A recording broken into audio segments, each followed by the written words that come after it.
एक बार एक लड़की ने एक एंट्रेंस एग्जामिनेशन को क्रैक करने की बहुत कोशिश करी, बहुत मेहनत करी, लेकिन उसके बाद भी वो उसको क्रैक नहीं कर पाई, जिसकी वजह से वो अंदर से पूरी तरह से टूट गई, बहुत परेशान रहने लग गई, दुखी रहने लग गई।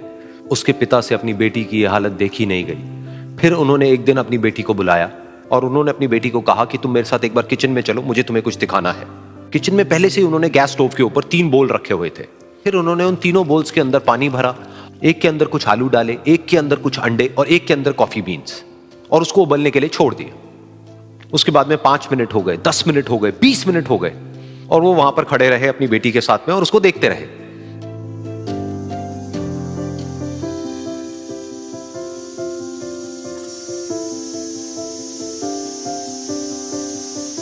तो बेटी अंदर से थोड़ी सी इरिटेट होने लग गई, कहती है क्या कर रहे हो आप? तो उसके पिता ने कहा कि सिर्फ 1 मिनट और रुको, तुमको सब समझ आ जाएगा। फिर उसके बाद में एक एक करके उन्होंने गैस स्टोव को बंद किया और जो पहला बोल था उसमें से आलू निकाले और निकाल करके एक प्लेट पे रख दिए। दूसरे बोल में से उन्होंने वो अंडे निकाले और निकाल करके एक और प्लेट में रख दिए, और तीसरे बोल में से जो कॉफी थी उसको छान करके एक कप के अंदर भर दिया और वो वहीं सामने स्लैब पे रख दिया और अपनी बेटी से पूछा कि तुम्हें क्या दिख रहा है? तो उनकी बेटी को थोड़ा सा गुस्सा आ गया। उसने कहा कि इसमें देखना क्या है, एक में आलू है, एक में अंडे हैं और एक में कॉफी है। तो उसके पिता ने कहा कि एक बार इनको छू करके देखो, शायद तुम्हें कुछ समझ आए। तो उसने सबसे पहले आलूओं को छुआ, तो जब उसको छुआ और थोड़ा सा दबाया तो वो बिल्कुल सॉफ्ट हो चुके थे। तो उसके बाद में उसके पिता ने उन अंडों को तोड़ा तो वो हार्ड थे।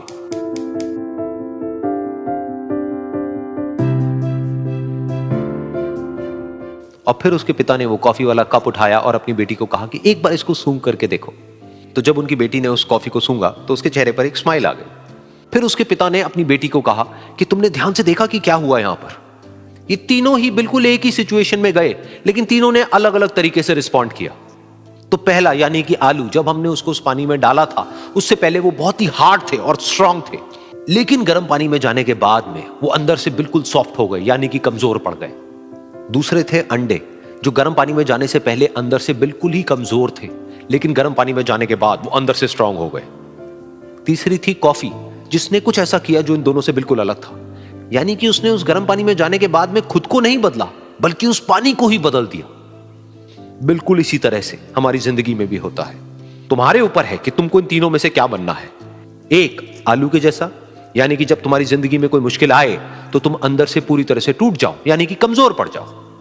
दूसरा, अंडे के जैसा, यानी कि जैसे ही तुम्हारी जिंदगी में कुछ मुश्किलें आए, वो मुश्किलें तुमको अंदर से तोड़े नहीं, बल्कि तुम अंदर से और स्ट्रांग हो जाओ। या फिर तीसरा, यानी कि कॉफी के जैसा, मतलब कि जब तुम्हारी जिंदगी में कुछ मुश्किलें आए तो तुम ना सिर्फ उन मुश्किलों का डट करके सामना करो, बल्कि अपनी जिंदगी को ही बदल दो। एक बार की बात है, साइंटिस्ट ने मिलकर के एक बहुत ही इंटरेस्टिंग एक्सपेरिमेंट किया। उन्होंने क्या किया कि एक बहुत बड़ा सा पिंजरा लिया, उसके अंदर 5 बंदरों को रख दिया और वहां पर एक सीढ़ी लगा दी। उस सीढ़ी के टॉप पर कुछ केले रख दिए। फिर उन साइंटिस्ट ने क्या किया कि जैसे ही कोई भी बंदर उस सीढ़ी पर चढ़ता केलों तक पहुंचने के लिए, तो ऊपर से ठंडे पानी की बारिश करने लग जाते। तो जैसे ही वो ठंडा पानी गिरता उस बंदर के ऊपर जो कि सीढ़ी पर चढ़ रहा था, वो फटाफट से नीचे आता तो पानी बंद हो जाता। फिर दोबारा से कोई और बंदर उस सीढ़ी पर चढ़ता उन केलों तक पहुंचने के लिए, दोबारा से यही होता, दोबारा से ऊपर से ठंडे पानी की बारिश होती, वो बंदर जैसे ही नीचे आता दोबारा से बारिश बंद हो जाती। तो बंदरों ने इसका मतलब यह निकाला कि जैसे ही कोई भी सीढ़ी पर चढ़ता है तो ऊपर से ठंडा पानी गिरता है। फिर उसके बाद में जैसे ही कोई भी बंदर उस सीढ़ी पर चढ़ने की कोशिश भी करता तो बाकी के बंदर सब इकट्ठे होकर के उसको पकड़ते, उसको मारते, उसको पीटते और उसको नीचे गिरा देते। फिर दोबारा कोई कोशिश करता, दोबारा उसके साथ भी ऐसा ही होता। फिर उन साइंटिस्ट ने क्या किया कि उन 5 बंदरों में से एक बंदर को उस पिंजरे में से निकाला और उसकी जगह एक नए बंदर को उस पिंजरे के अंदर डाल दिया।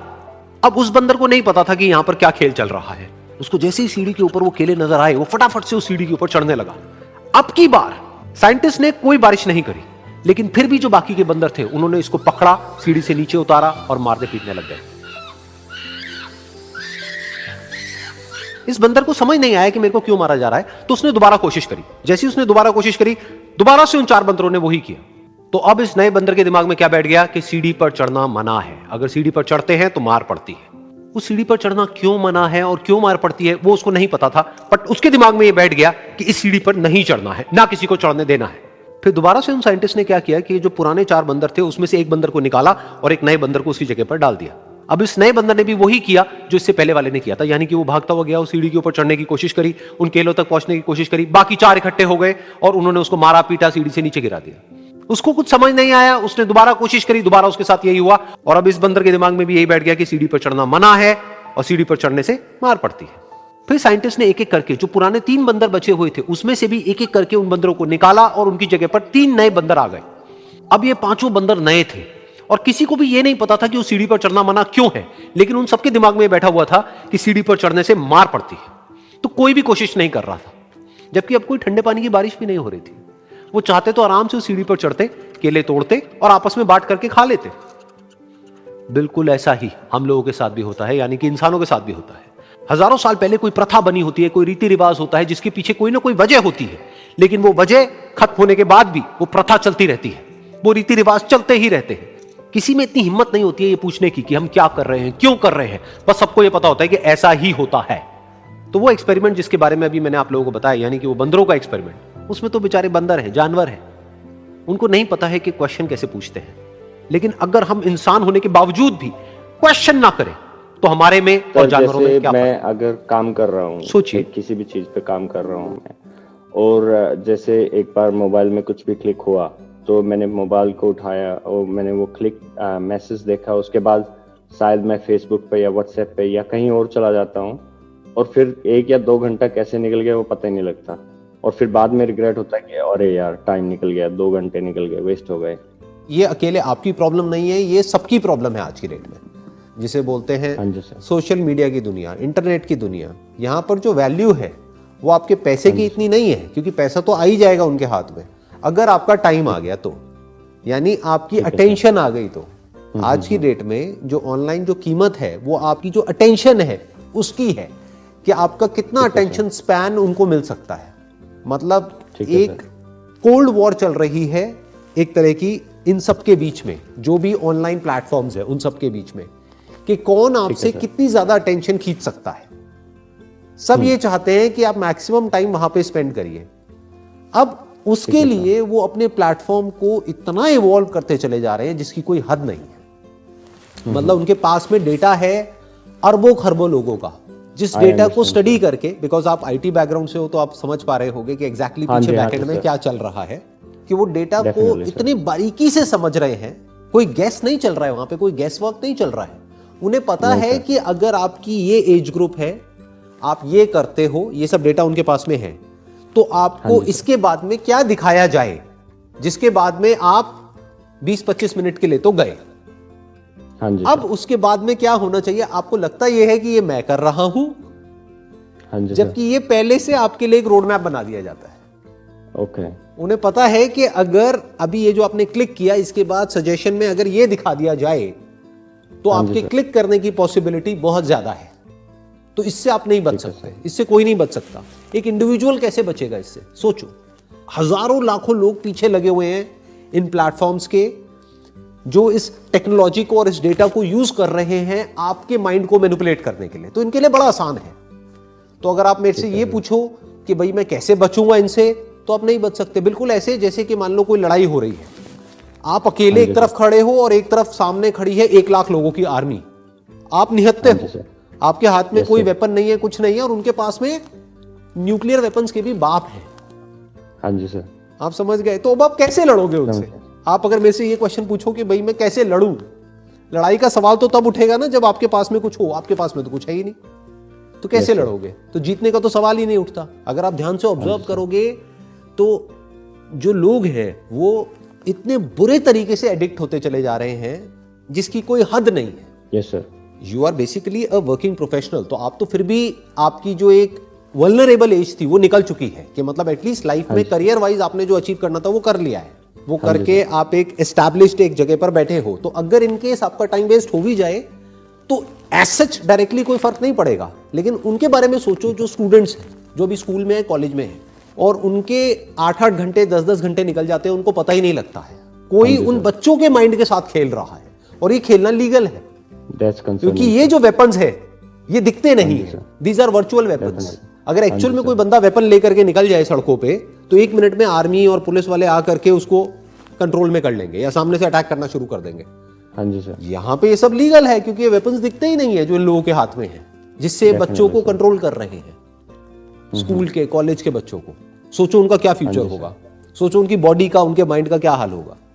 Yes sir. क्यों? So basically sir, I found only one good thing about like a mobile phone. Like nowadays in mobile phone you get a Gen mode. If you put your mobile in Gen mode, that means you can receive the phone calls, but you can't unlock your phone. You can decide how many hours you want to put your phone down, and then you can decide, okay, 5 hours I want to put my phone down. You enable the Gen mode. Even if you reboot your phone, still it will not unlock for 5 hours. I understand. But the thing is, ये बिल्कुल ऐसा हो गया कि कोई बंदा है, उसको कोई एडिक्शन हो चुकी है, हाँ जी सर, और फिर आप उस चीज को उससे दूर कर दो, तो आपको क्या लगता है वो एडिक्शन बढ़ जाएगी या कम हो जाएगी? और बढ़ेगी सर। जैसे कोई आदमी है, उसको मान लो सिगरेट पीने की लत लगी हुई है, जब तक सिगरेट उसकी जेब में पड़ी है ना, तो शायद वो दिन में 2 से भी या 3 से भी काम चला लेगा। आप उसकी जेब में से सिगरेट निकाल लो, उसके हाथ पैर बांध दो, अगले दिन वो बंदा 20 पी जाएगा, उसको पता भी नहीं लगेगा जब उसके हाथ में आएगी। तो ये भी सॉल्यूशन नहीं है जो हम सोच रहे हैं, क्योंकि अगर फोन में हमने ऐसी कोई सेटिंग्स कर भी दी और हमको ऑलरेडी एडिक्शन हो चुकी है कई सालों से, तो वो तो कहीं गई नहीं है, तो रियल प्रॉब्लम को तो हमने एड्रेस किया ही नहीं है। तो जब हम 5 घंटे बाद दोबारा वहां पर जाएंगे तो और ज्यादा एग्रेशन के साथ जाएंगे। तो now comes the question, what is the solution? Solution है, वो सॉल्यूशन क्या है कि आप अपने अंदर झांक करके देखो कि क्या कोई मीनिंगफुल या कुछ कंस्ट्रक्टिव या कुछ क्रिएटिव कोई डिजायर्स हैं आपके अंदर या नहीं है। अगर नहीं है तो उसको मैनिफेस्ट करो। अब उसको मैनिफेस्ट कैसे करोगे? जो भी हिडन अंदर से आता है आपको करने के लिए, उससे रिलेटेड इंफॉर्मेशन को गैदर करो। जितनी इंफॉर्मेशन और नॉलेज आप गैदर करते चले जाओगे, वो करने का आपका मन करता चला जाएगा। तो अब आपका ध्यान कहीं और लग जाएगा, तो यहां से हट सकता है। अगर आप सोचो कि मैं अपने ध्यान को यहां से कैसे हटा लूं, उसका कोई तरीका नहीं है। इसको हटाने में आप जितनी एनर्जी लगाओगे, वो एडिक्शन आपकी उतनी ही स्ट्रांग होती चली जाएगी। ठीक है सर। आप समझ गए मेरी बात? मतलब अगर किसी आदमी को बोला जाए कि तुम 8 घंटे के लिए बैठ जाओ आंख बंद करके, अब तुम्हें सिगरेट के बारे में नहीं सोचना है, वो 8 घंटे तक हर मोमेंट में सिर्फ सिगरेट के बारे में ही सोचेगा, या जो भी उसका एडिक्शन है उसके बारे में ही सोचेगा। बट उसको कोई काम दे दिया जाए 8 घंटे के लिए, कोई ऐसा काम जो करना उसको अच्छा लगता है, तो 8 घंटे तक उसको सिगरेट का ख्याल नहीं आएगा। कुछ दिन तक ये खेल चलेगा, उसके बाद में उसकी आदत बदल जाएगी। इन अदर वर्ड्स, जितना मजा आपको मोबाइल में आता है, हाँ जी सर, उससे ज्यादा मजा क्या कहीं और आ सकता है? अगर ऐसा कुछ आपने ढूंढ लिया और उसको सीखने में या उसको करने में अपनी सारी एनर्जी लगा दी, तो आपका जो माइंड स्पेस है, आपकी जो अटेंशन है, वो वहां चली गई। तो धीरे धीरे ये जो एडिक्शन है यहां से फ्री हो जाएगी। ओके। धीरे धीरे आपको उससे ज्यादा मजा कहीं और आने लग जाएगा। जैसे अगर मैं अपना एग्जांपल आपको दूं, तो I can't afford to waste time on useless things. तो मेरा मन ही नहीं करता, मेरे हाथ में मोबाइल है, मैं चाहूं तो सब कुछ कर सकता हूं, बट मन ही नहीं करता टाइम वेस्ट करने का, क्योंकि कुछ बहुत बड़ा है जो दिमाग में चलता रहता है। There is a bigger purpose. मुझे पता है मेरे पास में टाइम लिमिटेड है, कुछ ही साल बाकी है, तो मेरे को उसमें एक एक मोमेंट को यूज करना है, क्योंकि एक बहुत बड़ा विजन है जो मेरी लाइफ से भी बड़ा है।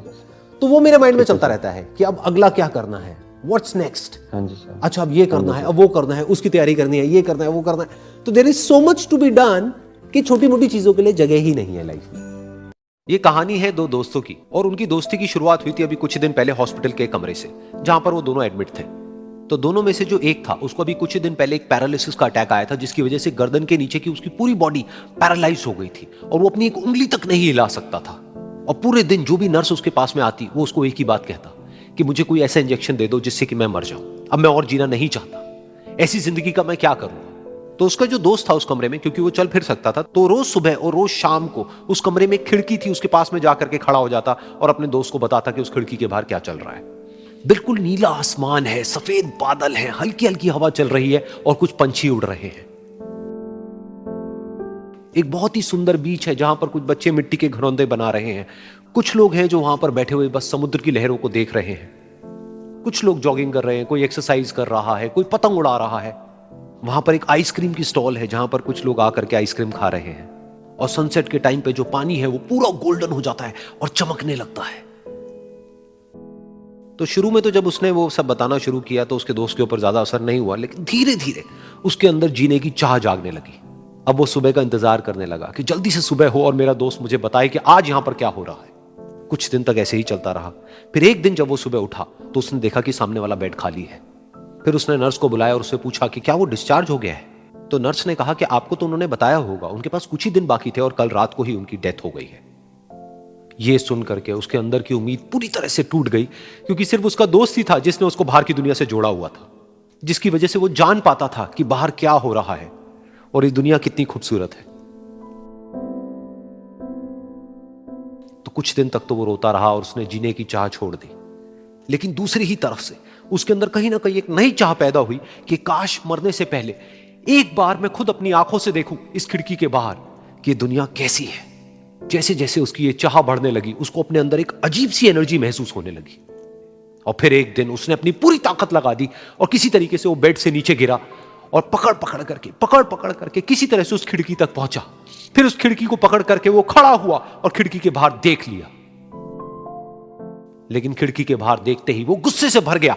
उसने जोर से नर्स को आवाज लगाई और जैसे ही नर्स आई उसने नर्स से पूछा, ये तुमने क्या किया? ये खिड़की के बाहर काली दीवार क्यों खड़ी कर दी? तो नर्स को समझ नहीं आया वो क्या बोल रहा है और वो बोली कि मुझे 5 साल हो गए हैं यहां पर, जब से मैं आई हूं तब से तो ये काली दीवार यहां पर है। तब जाकर के उसको समझ आया कि उसका वो दोस्त उससे झूठ बोल रहा था। और उसने नर्स से पूछा, अगर ये काली दीवार पिछले 5 साल से यहां पर है तो मेरे दोस्त ने मुझसे झूठ क्यों कहा? तो नर्स थोड़ा सा मुस्कुराई और बोली कि मैं ये तो नहीं जानती कि उन्होंने आपसे झूठ क्यों कहा, लेकिन मैं इतना जरूर जानती हूं कि जो भी कुछ उन्होंने आपसे कहा उसी वजह से आप अभी अपने पैरों पर खड़े हैं।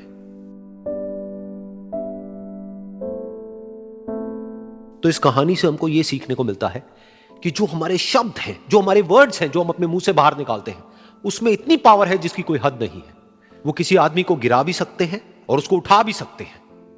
तो अब आपके ऊपर है कि आप अपनी इस पावर को यूज करते हो या मिस यूज करते हो।